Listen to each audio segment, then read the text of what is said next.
Robert Dijkgraaf is directeur van het Amerikaanse Institute for Advanced Study. Ooit de thuisbasis van Albert Einstein. Dijkgraaf woont op het terrein van deze vrijplaats van de wetenschap. Hij neemt ons mee naar wetenschappers die hun leven wijden aan de wereld van morgen. Denkers, dromers, verkenners, zoekers. Hun kennis verspreidt zich over een wereldwijd netwerk. Als we al die kennis verbinden, wat gaat dat voor ons betekenen? Zijn wij dan het denkende deel van het universum? The mind of the universe?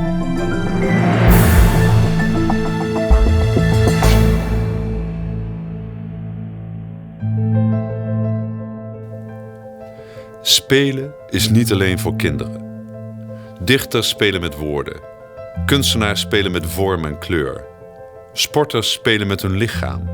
En wetenschappers spelen met ideeën. De bioloog Thomas Huxley verwoordde het ooit heel mooi. De wereld is het schaakbord. De stukken zijn de fenomenen in het universum. De regels van het spel zijn de natuurwetten. En de speler aan de andere kant van de tafel is voor ons verborgen.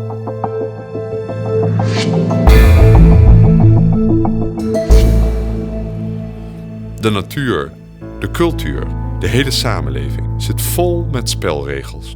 Het mooie aan spelen is dat het is gebonden aan regels, maar dat het spel nooit hetzelfde verloopt. De mens is een speler. Zo zijn spelletjes de stuwende kracht achter de snelle ontwikkeling van de computer. Games worden steeds ingewikkelder en realistischer en vragen het uiterste van de computertechnologie. Die spelletjes leveren ook nieuwe wetenschappers op. Erik Demaine speelde eindeloos met zijn vader computergames en dat voedde zijn wiskundige geest.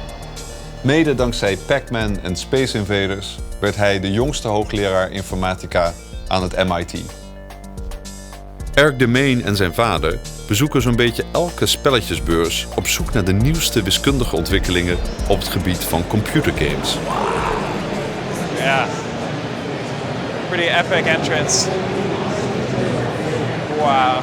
Op zijn 8e gebruikte Erik Demaine zijn Game Boy niet meer alleen om spelletjes te doen. Hij bouwde hem om tot een serieuze personal computer. Hij kijkt altijd achter de schermen van het spel. I like the role-playing aspects. I like the having fun with friends aspect or exploring a world.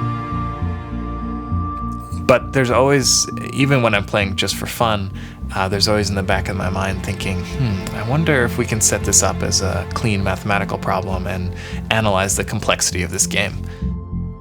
Welke beslissingen nemen mensen en waarom? De wiskunde achter het nemen van beslissingen in spelsituaties staat bekend als de speltheorie en vindt zijn toepassing in de economie, de sociologie en de psychologie. Some games are more amenable to this kind of mathematical analysis. Some of them require some adaptation to be. A lot of games have a lot of different elements. It's really complicated. Mathematics is really good at getting at the core of a problem. So it's a lot better when you have set up a simplified version. Maybe you say, oh, let's just focus in on this one particular aspect of the game, which if that's hard, then the whole thing is of course also even harder. De speltheorie geldt niet alleen voor computerspelletjes. Zelfs achter ganzenbord of men zerg je niet schuilt een wiskundig universum, gebaseerd op dezelfde wetten. It all fits together. So as I'm playing a game, I'm always thinking about, I wonder what I could tease out of this game. And as I'm playing and having fun, I'm also trying to think about that mathematical formulation. So it's good because then you get inspiration for new problems to solve just by having fun all day.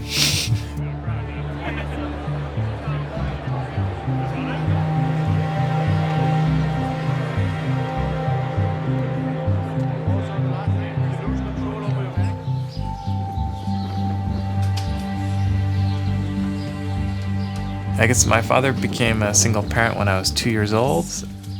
And so we've been close for a long time, especially from when I was ages 7 to 11, we started traveling together. And that was a really fun and bonding experience for us growing up. And also because we were traveling a lot, we tried out homeschool. And homeschool turned out to work really well for us. I would spend only like an hour a day doing sort of the breadth of regular school. And so then I'd have many other hours during the day to explore things. And very quickly for me, exploring was computer programming. And so I was sort of voraciously learning about computer programming. And then when school got out, I would go and play with kids and things like that.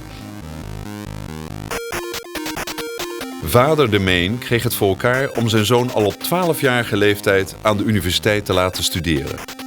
Spelenderwijs werd Erik daar professor.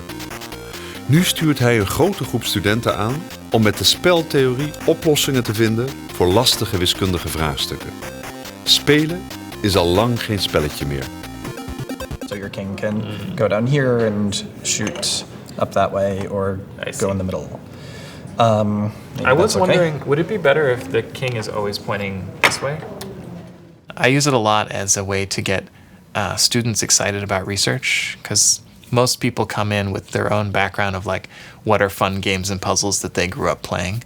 And those inspire new mathematical problems, either directly about those games or about sort of the underlying principles. And these kinds of hardness proofs, we call them, to show that these games are computationally intractable, are a nice way to get started in research, because you get to play with the game, you get to use the expertise you have from having grown up playing this game. You've probably spent way too many hours playing them, and that expertise is actually really helpful for solving the underlying math problem.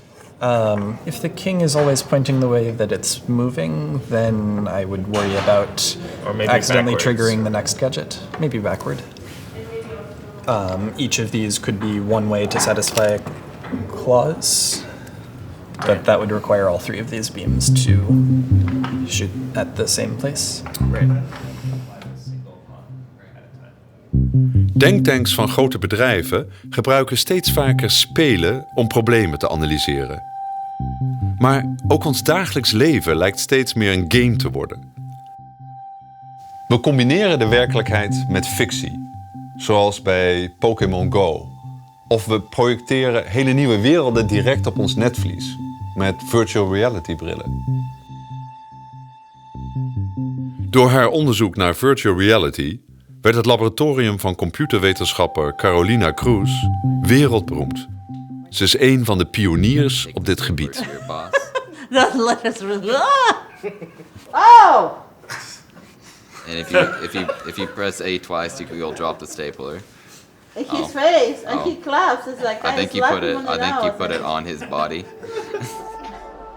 When I first saw virtual reality in 1991, I had the same experience everybody's having today. You know, somebody put some goggles on my face and I start looking around some beautiful world. And of course, I was a young student at the time. I'd never seen it before. So what did I do? Same as everybody does today. Wow, wow, wow, wow.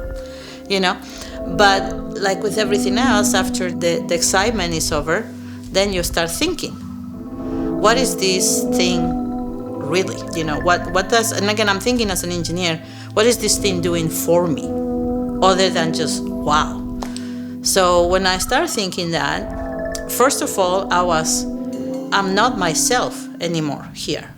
Because when I'm in right here in this room with you, I see my hands, I see my legs, I see a little bit of my hair in here. When I put goggles, I lost all that immediately. I don't know how big something is. I don't know how close something is, because I can tell this table is here because I can see my hand going towards that table. So that gives me a sense of space and relationship. In the virtual world, I'm trying to grab something, but I don't see anything. At the most, I see some floating hand that is not connected to my body and is not even my own hand, because most of the virtual environments, they give you a male hand, you know. And I'm a woman, I have my little red nails and all that, so it's not even my hand. So I lose myself the moment I work in the virtual space.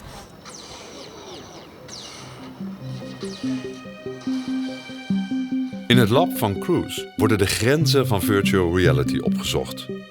Ook haar man is daar onderzoeker. En midden in deze virtuele wereld groeit ook haar zoontje Alexander op. He does the same thing that my mom does, and they both do virtual reality. They both do it. What do they do? Virtual reality, I don't remember the word. Oh. Just say it one more time. Virtual reality.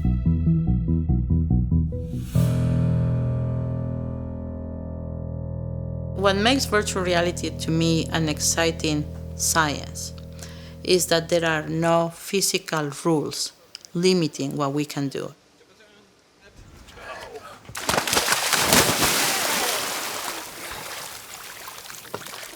Look back there. What? And if we go to the example of a biologist that is trying to find a cure for a disease, his or her creativity is bound by the laws of physics. No matter how many ideas they can have, at the end of the day, it has to have some sort of molecular bonding, protein something, virus, whatever, DNA something. It has very clear rules of behavior. The nice thing about virtual reality is we don't have that. By the window. Or there's flying ones. I'm on level 2. You're in level 2? Yeah, and now this time it's better. This time is better? Why is it better? Look. The limit is what we can imagine, what we can think. We have no physical constraints. The physical world does not constrain what we can do in the virtual reality.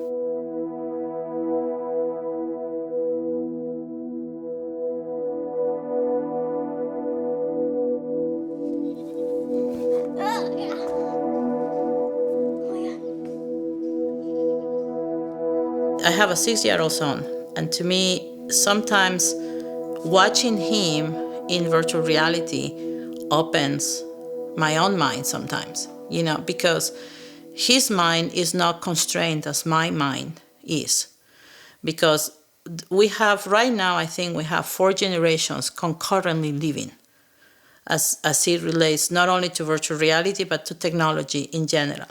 And again, it's a unique time in history because all the issues related to health and quality of life are the best in human history. So now we have people that are living well into their 80s and 90s having a perfectly functional life. So we have elderly people that have been their entire lives without technology and now in their 60s, 70s, 80s are facing technology. So explain it to Emilio so Emilio can play this level. Emilio. We have to shoot the scorpions. We have to do it. Pero esto está muy pequeño para mí. Mio, let me see if they're coming your way. So when you put those people in virtual reality, is my best way to describe it is just adorable. It's just adorable because they just sit there and they're like, oh, and they cannot even comprehend what it is that they're looking at. They're very afraid of moving. They just kind of look around and they're like, thank you, dear, but that's it. Mio, Diana. Mio, you're behind. Let me see. ¿Dónde me llevas? ¿Otra vez para allá? No, a mí no me sabe nada. He doesn't know anything. Veo el puntito ese. I think in our case, we're very fortunate because it's the whole family. Because my husband is part of the same research that I do, and now our son pretty much lives with us in the lab whenever he's not in school, So we have an interesting perspective on doing this. And in some cases, like I say, our little son sometimes opens our minds just because we see his frustrations, because he expects some things that are not happening, but we didn't even think about them. Voor Alexander is de virtuele wereld geen spel, maar een werkelijkheid. En zonder dat we het doorhebben, zijn wij zelf ook spelers in een dagelijks spel. De economie. Het was de wiskundige John von Neumann die in 1944 ons economisch systeem als een spel beschreef. Een venijnig spel, waarin de kansen niet voor iedereen gelijk zijn. De gedragseconoom John List wordt gezien als een goede kandidaat voor de Nobelprijs. Hij probeert de economische wetenschap realistischer te maken door ook psychologische invloeden mee te nemen. There's a famous quote that millions of people saw apples fall off trees, but Newton asked why. And I think anytime you're willing to take the bold step and ask why does something happen, you begin to use your imagination, and then you can use science to explore the whys behind our big scientific questions that we face today. Waarom handelen we zoals we handelen? En hoe wordt ons handelen beïnvloed? Als gedragseconoom observeert John List het spel wereldwijd. Hij probeert de spelers die regels aan te reiken waarmee ze allemaal van het spel kunnen profiteren. Make yourself champions, guys. Make yourself champions. And up, right away up. Hey. List experimenteert door sommige spelregels aan te passen en kijkt dan hoe het gedrag van mensen, of eigenlijk de spelers, verandert. Markets have always fascinated me. Things like how are prices determined in markets? You know, when I was a little kid, we would pay a quarter for a pack of baseball cards. And I wondered, why is it a quarter? Why isn't it 50 cents? Why isn't it a dime? And those types of questions always piqued my curiosity in thinking about how do markets not only price goods, but how do they allocate goods and services to people? These are a few of the sports cards that I was trading. These are from 1981. And some of these cards are valued. These are probably smaller valued cards, maybe $25 to $50. This card is worth $20,000. This is the best card known to mankind. It's called a Mint 9. So this is one of my favorite cards from when I was a kid. He was one of my boyhood heroes. And I picked this up through buying, selling, and trading in the market. This is how I learned to think through markets, to think through how we can change markets to see how people respond. And it ends up that these things are worth a lot of money now. So what will I do with these? I hope my kids use these to learn about economics themselves. My kids have started to collect as well. I don't give them these cards, not until I pass to the next life. But these are a glimpse of my boyhood. These are how I learned to be a scientist. As I grew older through high school and when I was in college, I began to be a dealer in these markets. So what a dealer does is a dealer brings his or her sports cards to the market and then sells them or trades them to people. And what you could readily see is that not all people were getting the same deal. Some people would pay a lot more money than another person. And even in those types of markets, you could see the inequities that were arising. And I always thought, what are the factors that are causing those inequities in markets? And what can we do within a free market system to lessen those inequities or make markets more fair? My field experiments range all the way from experiments in firms like Uber to Citibank to Amazon.com. A lot of charities want to raise more money. I help them using field experiments that leverage behavioral economics. I go to schools to help young kids. I go to schools to help teachers. So when you think about it, kind of the world is my lab, and I'm running field experiments all over the world. Mensen reageren vaak sterker op verlies dan op winst van dezelfde omvang. Hierdoor ontstaat een angst om te verliezen, waardoor men niet meer verder speelt en het spel stagneert. Verliesaversie. The major reason why markets work is because people trade. You have people who trade, by definition, the seller gains, and the buyer gains through a trade. So if we can contemplate why there's a lack of trading in markets. And we can figure out why doesn't the market work the way it should. We can then design incentives to get people to trade more in markets. What we find is that there is not enough trading in markets, or the market gains are smaller than they should be because of loss aversion. So what can we do to make the market function more appropriately? My argument is you have to give them a sense of overcoming loss aversion. So you have to give them trades and give them, let's say, free trades, so to speak. And once people trade and trade and trade, they don't have loss-averse preferences anymore. So that's how we can use it to make markets better. So we have to change the rules somehow? Or? I think if we somehow change the rules to make people want to trade more when they first enter a market, the market can be more efficient in the end. That's right. Cultuurhistoricus Johan Huizinga noemde ons homo ludens, de spelende mens. Hij zag het spel als de stuwende kracht achter onze cultuur. Of zoals hij in zijn boek uit 1938 zegt: het spel slaat om in ernst en de ernst in spel. Het spel kan zich verheffen tot hoogte van schoonheid en heiligheid. De orde die het spel oplegt is absoluut. De geringste afwijking daarvan bederft het spel, ontneemt het zijn karakter en maakt het waardeloos.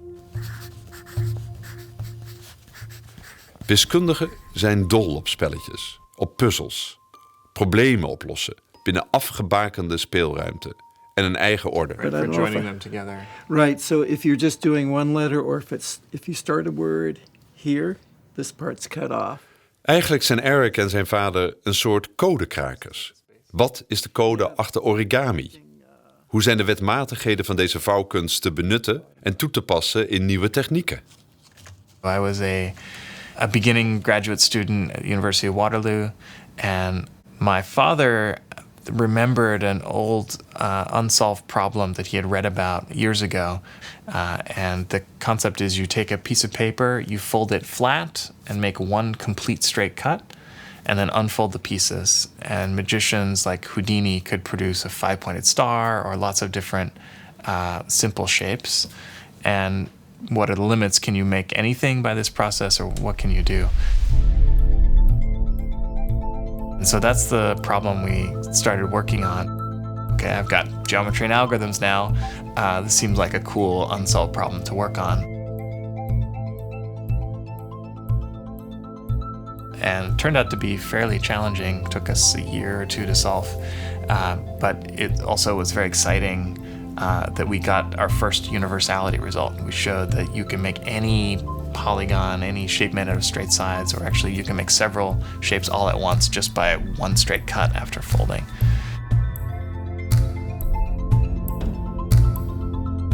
You know, we're studying the mathematics of a magic trick. How could that be useful for anything? Though it turned out to be unexpectedly.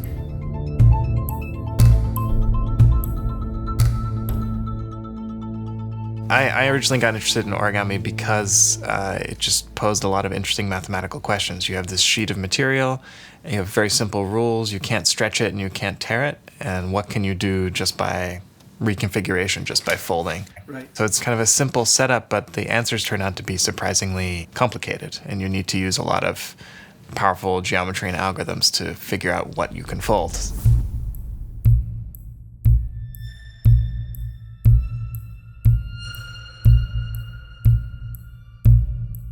You can really fold anything, and finding more interesting ways to make structures that fold between different shapes also has a lot of practical applications in science and medicine and engineering, where you want to build some kind of structure that can transform its shape from one thing to another. If you want to put something into space, you want to fold it small so it fits inside your space shuttle, and then you can unfold it when it gets there.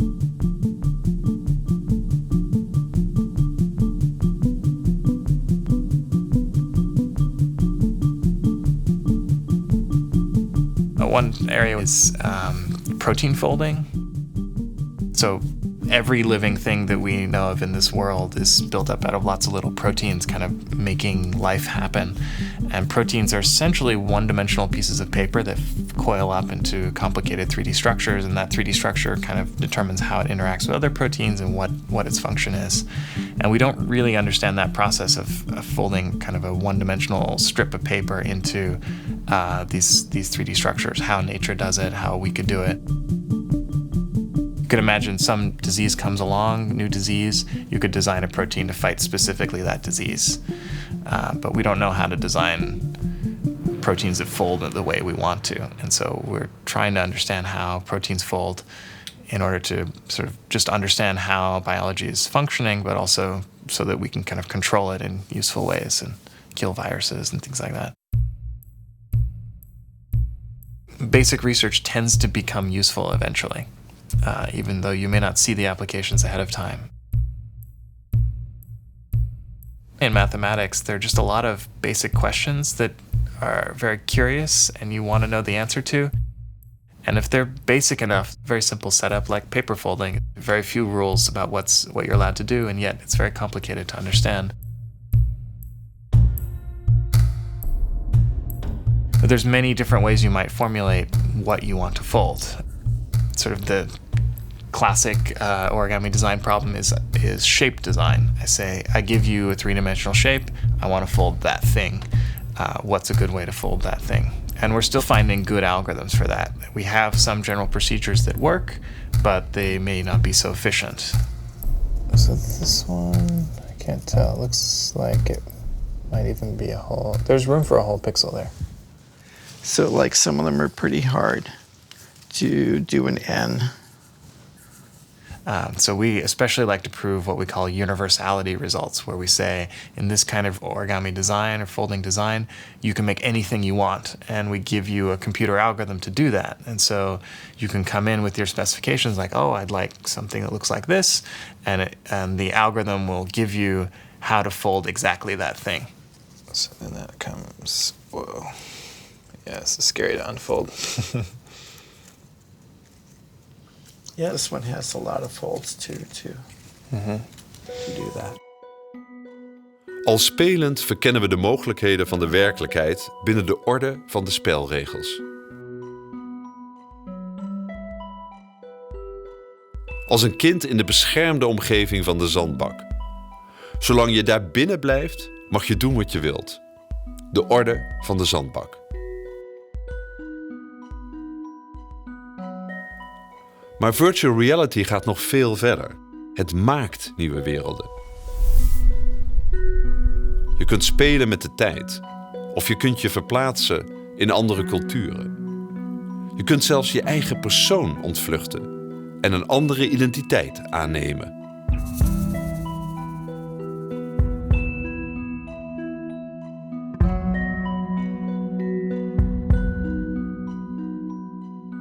I have spent my entire life in thousands of different realities, experiences, worlds.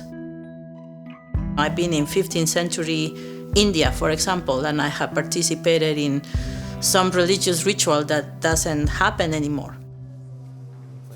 We have been into the future and trying to figure out how life in Mars is going to be. Carlo, if you look up, you'll see the drone. Ah, there it is. Hi. I had gone down inside a plant cell, and I actually traveled inside a water molecule and see photosynthesis from the inside. You know, so to me, it's really cool. It's really exciting. We also have done some work related to stress and depression, and again, creating this alternate reality that for a short period of time, you become a very famous singer, a very wealthy person, a famous explorer going somewhere, you know, a lobster, you know, whatever your fantasy is, you know. Just 10, 15 minutes exposure to that type of alternate reality significantly decreases stress levels and depressions. Oh yeah, now we can move. See? But let's see. For many of the worlds that we do, they actually become very real to the people that experience those worlds. I think it's going to be interesting to see where someone's unrestricted mind, his mind is somewhere else that I cannot go there. I'm too constrained with my own knowledge of the technology to let me go there, where he doesn't care. You know, we just got some recent equipment in our laboratory, and he mastered that equipment before any of our graduate students. And watching him using that particular equipment, it was absolutely amazing. I mean, he doesn't even know how to read. Het begin van een toekomst die we ons nu nog niet kunnen voorstellen. Wat doet het met je als je van jongs af aan kunt rondkijken in een molecuul? Of kunt reizen door een melkwegstelsel? Net zo vanzelfsprekend als een wandeling in een bos. All right, so I want to show you the last things that we've done. Okay. So you can take a look and see what you think, because that's what we are right now. So one of the main things we've done, and I think you haven't seen this yet, is we have improved the visual quality. So now this you is see. Wonderful. You know, I remember my first cadaver, and had I been able to do this with a cadaver, it would have been so much more enriched learning experience. You know, they're messy and they're smelly. In fact, when you work on a cadaver that's been infused with formaldehyde, the clothing you work with, you got to leave it in a locker that's going to be aired out later on, because you can't go walking around the city with those clothing. So this eliminates that. This is going to change healthcare education for all of us. There's no doubt that doesn't want to stay, so let's go like this. I'm pretty convinced that we're living in one of those human history changing times, you know, that right now we don't see it because we're living it, but I think generations into the future, you know, maybe 200 years from now, 300 years from now, people might be referring to this time as the virtual reality revolution, like the industrial revolution and the information revolution. I think we are at a point that what we are doing, I think, is going to change our world as we know it. It's going to change how we live as humans and how we identify ourselves as humans. And of course, we don't know it because we're living it right now.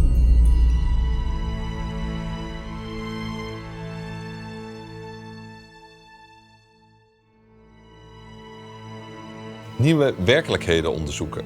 Dat is ook wat John List doet. Het spel van de wereldeconomie hapert. Regelmatig worden de regels overtreden en er wordt zelfs vals gespeeld. Ons eigen gedrag is onderdeel van de spelregels en dat maakt het zo lastig. De psychologie van de mens verstoort de orde van de economie. I wanted to be an active participant in a market and go and generate my own data. And generate my own data for a reason, to test economic theory, and then to change the world about a specific policy. Why do people discriminate? Why do people give to charitable causes? Why do inner city schools continue to fail? These big scientific and social questions are what I want to go after. And I want to change the rules of the game and collect my own data and generate my own data to answer these questions. John List doet zijn onderzoek gewoon op straat. En vooral in die typische achterstandswijken die in elke stad te vinden zijn. Hij neemt ons mee naar Chicago Heights. Daar wonen veel verliezers van het economische spel. Chicago Heights is about 45% African American and 45% Hispanic. But this area down here is nearly a completely African American area. The city is very divided and segregated along racial lines.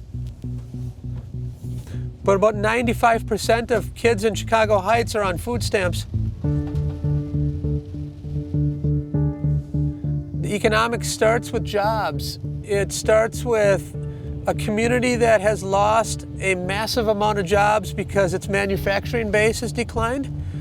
In the moment that the jobs leave, you end up having an economic market or a community that is desperate. I don't think we've wasted this much human potential since the Dark Ages. Because kids are not receiving proper education, that's a crime. That's a real crime. And it's because we have not been serious about using field experiments in the classroom to learn about what works and why. Our experiments with students is the morning of the test, when they enter the room where they take the test, we announce to them, here's $20.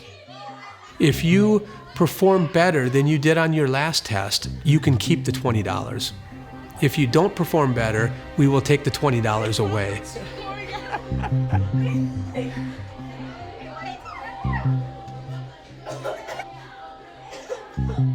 Those students significantly increase their test scores in an amount that you cannot even imagine, compared to people who we tell them, we will give you $20 if you perform well.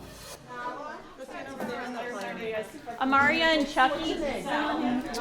Quiet down for me, okay? I told you guys we'll have a special guest, okay? This is Professor List, okay? He's the department chair of economics at the University of Chicago, okay? So definitely give him your full attention, please. Has a great background, has done a lot of good things, and please give him your undivided attention, okay?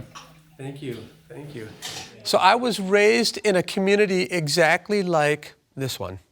My dad was a truck driver, and my mom was a secretary, and I never imagined that I would end up as the chairman of the Department of Economics at the University of Chicago.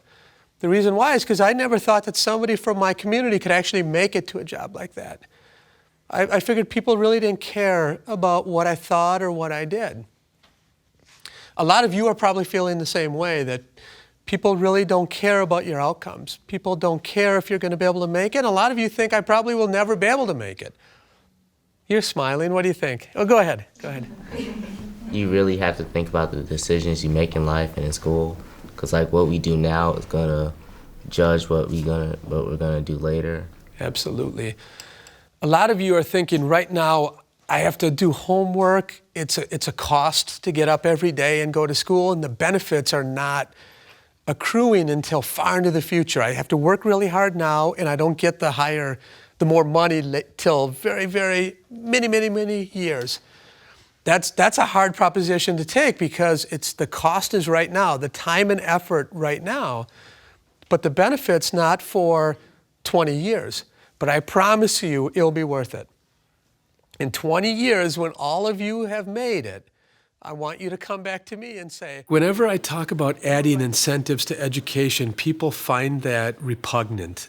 They think it's something that's not necessary, because we should be doing education for the sake of learning, people say. But unfortunately, in these communities, people do not have the intrinsic motives just to go through education because they want to, because they believe in it. Het idee om iemand te belonen voordat hij of zij een prestatie heeft geleverd, blijkt heel goed te werken. Leerlingen presteren veel beter, want het feit dat ze iets kwijt kunnen raken is een veel sterkere prikkel dan een beloning achteraf. Dat is de verliesaversie. Touch and hold the blue. Now you're going to try, keep your eyes on the star, answer as fast as you can without making mistakes. Touch the blue and it'll walk you through. There you go. Good job. Now we've done this also in other venues too. We've gone to China and we've looked at Chinese manufacturing workers, and we've used the exact same incentive scheme. We've said at the beginning of the week, here's a bonus, and if you work hard, on Friday you can keep that bonus. And we compare that to the idea that work hard all week will give you a bonus on Friday. The loss aversion one works a lot better. And in fact, we did the one in China over a 6-month period. Over all 6 months, the manufacturing workers worked harder when they were getting the bonus up front.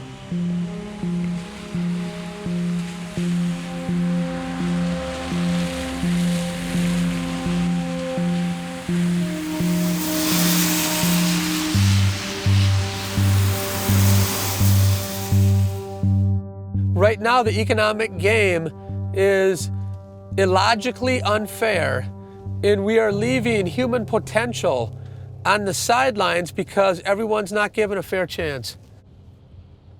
So what I'm talking about is setting up the economic incentives and setting up the economic game so everyone has a chance to win. Who knows, one of those kids right there could be the next US president if they're given a chance. De economie is een chaotisch spel, moeilijk te doorgronden.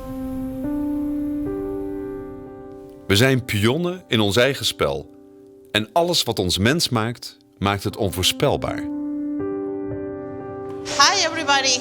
So how many of you are going to be working in video games when you are grown-ups and all that? A lot of you? Spelen wordt steeds belangrijker in onze cultuur. Het is serieus geworden en dé stuwende kracht achter nieuwe technologie. So we're going to show you a lot of things, but before we show you things, I have a very important question for everybody. Why did you guys did this camp? What is so exciting about doing video games and the kinds of things that we do, which is virtual reality? What do you guys think is... lots of hands. Well, it's because that we can let our imagination run loose and see what we can actually create in virtual reality or in the video game world. That's a very good answer, because that's exactly what I tell all my students. You have to have a big imagination. Like with every new science, there is always the positive part that the science brings to society and some of the potential dangers that can bring into society. And certainly there is a concern that we might create this alternate reality to some extent that is better than our real reality, and we might all start living more those alternate realities, and how we're going to handle that. And that at this moment we are, I think, so early on what we are doing that I don't think none of us has a very good, I don't know how to say, understanding or picture of how all this is going to happen.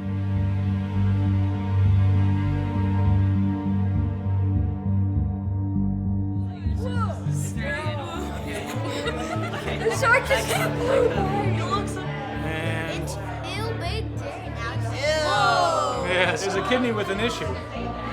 Uh-oh, that one definitely has an issue. So out of all the areas that we've checked, this one looks like it needs help. So doctor, are you ready to perform? How do I perform? You can actually do things in here.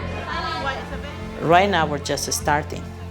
Our own knowledge today constrains sometimes what we can think. And the new generations, that knowledge is a matter of fact. It's not a discovery anymore.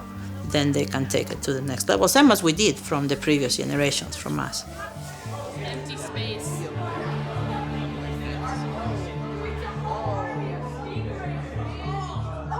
This hurts my brain real bad.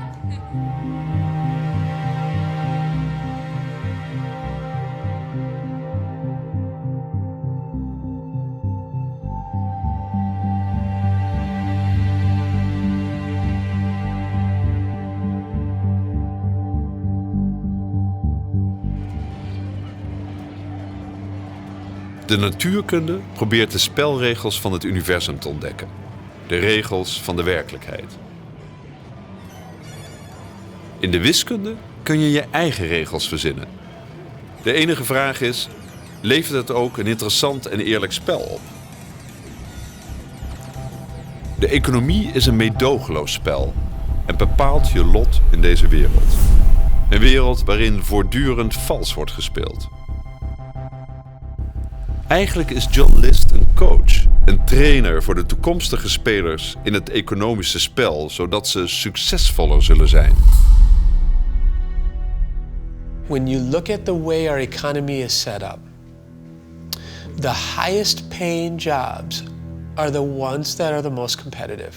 They're the ones that you build your way up the pyramid, and then when you're at the top, it's highly competitive because your firm is competing against another firm that is ultra competitive. And the world is a place of competition, but my argument is that if we can set up the wage schemes in the rules of the game in a way in which we recognize that society is handicapping certain types of people, if we set up the rules of the game at the entry level, this can systematically affect where these two types of people go in the long run in markets. 3 things on the baseball field this weekend. What are the 3 things, Mac? Have fun. Have fun. All right, second thing. Colton. Don't cry. Don't cry. Third thing. Try hard. Try hard. If we do those, we're winners, right? I don't care about outputs. What I care about is inputs. All right? On 3 alphas. 1, 2, 3! Alphas!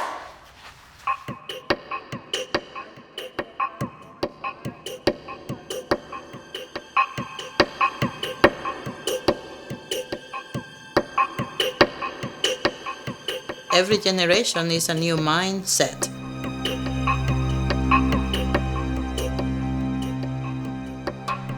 So yeah, I mean, these are the new minds of the new universe.